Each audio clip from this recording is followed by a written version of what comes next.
Frontline Updates, where we delve deep into military strategies and updates from conflict zones. Today, we're discussing the progress of the ongoing special military operation as of November 6, 2024. I'm your host, Sharifa Muhammad MGT. I'm Colonel A.C. Oguntoye, an infantry officer. Continued Russian military operations. The Russian armed forces are still actively engaged in the special military operation across various regions, focusing on the Kharkiv, Donetsk, Sumy, and Kursk regions. Welcome to Frontline Updates podcast. Welcome, everyone, to today's episode. I'm your host, and today we have a special guest, Colonel A.C. Oguntoye, an experienced infantry officer who is here to update us on the latest progress of the ongoing special military operation. Welcome, Colonel Oguntoye. Thank you. It's a pleasure to be here. Colonel, let's get right into it. Can you give us an overview of the operation's status as of November 6, 2024? The armed forces of the Russian Federation are actively conducting the special military operation. We've had significant engagements in multiple regions, primarily in Kharkiv, Donetsk, Sumy, and Kursk. Our forces continue to advance, repel enemy counterattacks, and gain tactical advantages.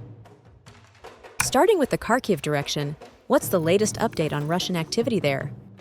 In Kharkiv, our North Group inflicted losses on the 113th and 125th Ukrainian Territorial Defense Brigades, as well as the 5th Border Detachment of Ukraine's Border Service.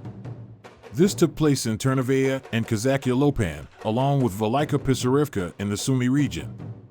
The Ukrainian armed forces lost approximately 30 personnel, 3 vehicles, and an ammunition depot. Moving to the West Group of forces, can you tell us about the tactical developments there? The West Group improved its forward position and dealt significant blows to Ukrainian units, including the 30th and 60th Mechanized Brigades and the 114th and 116th Territorial Defense Brigades. We repelled 2 counterattacks from the Ukrainian 28th Mechanized Brigade. Ukrainian losses totaled around 450 troops, as well as a tank, a U.S.-made M113 armored personnel carrier, and additional equipment. We also destroyed a Polish-made Krab self-propelled artillery unit and a British-made L-119 gun. That's quite extensive. And I understand there was also success with the Southern Group of forces. What can you share about that? The Southern Group achieved notable success by liberating the settlement of Antonovka in Donetsk. They defeated several Ukrainian brigades, including the 23rd, 28th, and 33rd Mechanized, as well as airborne and airmobile units in nearby areas. This resulted in Ukrainian losses of up to 645 personnel, an infantry fighting vehicle, 6 vehicles, and significant artillery pieces, including a British-made FH-70 howitzer. We also neutralized 2 Anklavin electronic warfare stations and an ammunition depot. And regarding the Center Group of forces? Yes, the Center Group has strategically advanced, repelling 6 Ukrainian counterattacks and improving their tactical positions in Donetsk, particularly in Dzerzhinsk and surrounding areas.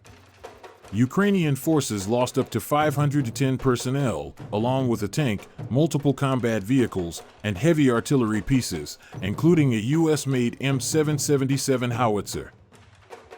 It sounds like there was progress across all fronts. Could you also speak to the actions and outcomes from the East Group? The East Group liberated the settlement of Maximovka in Donetsk. They successfully repelled a Ukrainian counterattack and defeated formations from the 33rd Mechanized and 128th Mountain Assault Brigades. Ukrainian losses here included 125 personnel, a tank, an infantry fighting vehicle, and the destruction of a U.S.-made Paladin artillery unit. Shifting to the DNEPR Group, how are operations proceeding in that region? In the Dnepr region, we inflicted significant damage on the Ukrainian 110th Mechanized Brigade, along with the 124th and 126th Territorial Defense Brigades. The Ukrainian forces lost around 70 personnel, an armored combat vehicle, and 2 cars in this region. Additionally, we neutralized an ammunition depot. It seems like there's been a consistent theme of Ukrainian equipment losses. Was there any strategic infrastructure targeted? operational tactical aviation, unmanned aerial vehicles, missile troops, and artillery strikes targeted Ukrainian infrastructure, specifically military airfields, unmanned aerial vehicle production workshops, and key energy and fuel facilities that supply their military. Our air defense systems also neutralized a Ukrainian MiG-29, several guided aerial bombs, and HIMARS rockets. Colonel, is there any update on the Kursk region and recent Ukrainian incursions? Yes, in the Kursk region, our North Group is actively countering an attempted Ukrainian incursion. We've engaged formations including the 21st, 22nd, and 115th Mechanized Brigades and other Ukrainian brigades. We successfully thwarted several counterattacks, resulting in substantial Ukrainian losses, approximately 250 personnel, 8 infantry fighting vehicles, and a variety of armored and artillery units. Is Kiev really planning this withdrawal of troops from the Kursk region? On one hand, considering the crisis at the front, it would be prudent to prepare reserves for potential stabilization efforts or to establish a new line of defense primarily along the Dnieper River.